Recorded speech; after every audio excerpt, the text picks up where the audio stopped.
स्वागत आहे तुमचं शेतकरी वाईफच्या चॅनलवरती. तर आज आपल्याकडे जी-आर आलेला आहे. एकत्रित आयुष्मान भारत, त्याच्यानंतर प्रधानमंत्री जन आरोग्य योजना व महात्मा ज्योतिराव फुले जन आरोग्य योजना. तर या योजनेतील जे उपचार आहेत, त्या उपचारांच्या यादीत सुधारणा करण्याकरिता अभ्यास समिती जी आहे ती गठीत करण्यात आलेली आहे. आणि त्याविषयीचा माहिती देणारा हा जी-आर असणार आहे.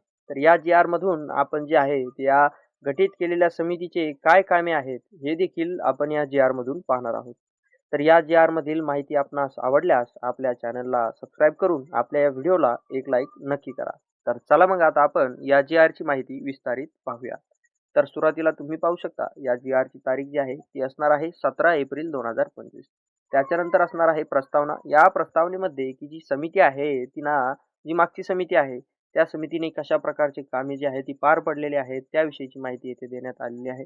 त्याच्यानंतर तुम्ही हा शासन निर्णय पाहू शकता. या शासन निर्णयामध्ये अशा प्रकारची माहिती दिलेली आहे की ह्या ज्या योजना आहेत जसं की एकत्रित आयुष्मान भारत योजना असेल, त्याच्यानंतर प्रधानमंत्री जन आरोग्य योजना असेल, व त्याच्यानंतर महात्मा ज्योतिराव फुले जन आरोग्य योजना असेल, तर या योजनेअंतर्गत जी समिती गठीत करण्यात आलेली आहे त्या समितीचं जे विस्तारित माहिती आहे की त्याच्यामध्ये आयुक्त कोण आहेत, अध्यक्ष कोण आहेत, सदस्य कोण आहेत, त्याची यादी खालील प्रमाणे दिलेली आहे. अशा प्रकारची माहिती याच्यात आहे.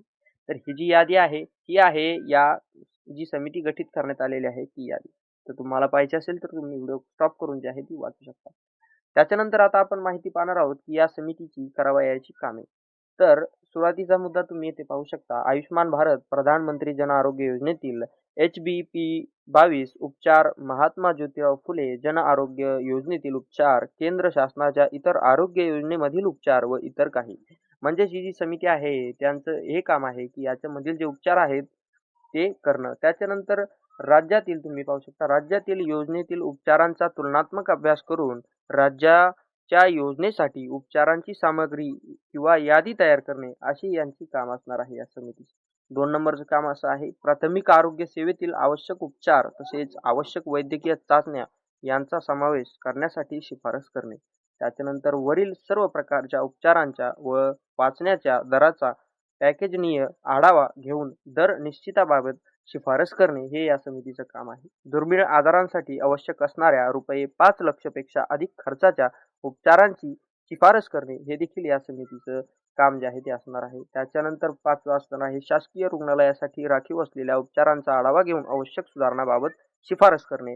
त्याच्यानंतर वैद्यकीय उपचारांच्या मार्गदर्शक तत्वांची निश्चिती करणे. त्याच्यानंतर योजनेअंतर्गत उपचार घेणाऱ्या एकूण रुग्ण संख्यांपैकी बहुसंख्य रुग्णावर शासकीय व नियम हे शासकीय अंगीकृत रुग्णालयामधून उपचार केले जावेत यासाठी उपाययोजना सुचविणे. त्याच्यानंतर केंद्र शासनाच्या प्रधानमंत्री वय वंदना योजनेच्या धर्तीवर राज्यामध्ये 60 किंवा 65 वर्ष वयातील नागरिकांसाठी योजनेचा विस्तार करण्यासंदर्भात शिफारस करणे. हे सर्व काम जे आहे ते या समितीत असणार आहे. समितीचं कामकाज करण्याच्या अटी व शर्ती येथे दिलेल्या आहेत. सुरुवातीची असणार आहे समिती प्रथम बैठकाच्या दिनांकापासून 1 महिन्याच्या मुदतीत अंतिम अहवाल शासनास सादर करावा. ही जी समिती आहे त्यांच्यासाठी अटी शर्ती आहेत. आपल्यासाठी जी माहिती होती की जी समिती आहे त्यांची या आयुष्मान भारत योजना असेल, त्याच्यानंतर प्रधानमंत्री जन आरोग्य योजना असेल, या सर्व योजनांचा अभ्यास आणि यासाठी जी समिती गठीत केलेली आहे त्यांची कामे काय आहेत याविषयीची माहिती जी आहे ती आपण आपल्या या जी-आर मधून आता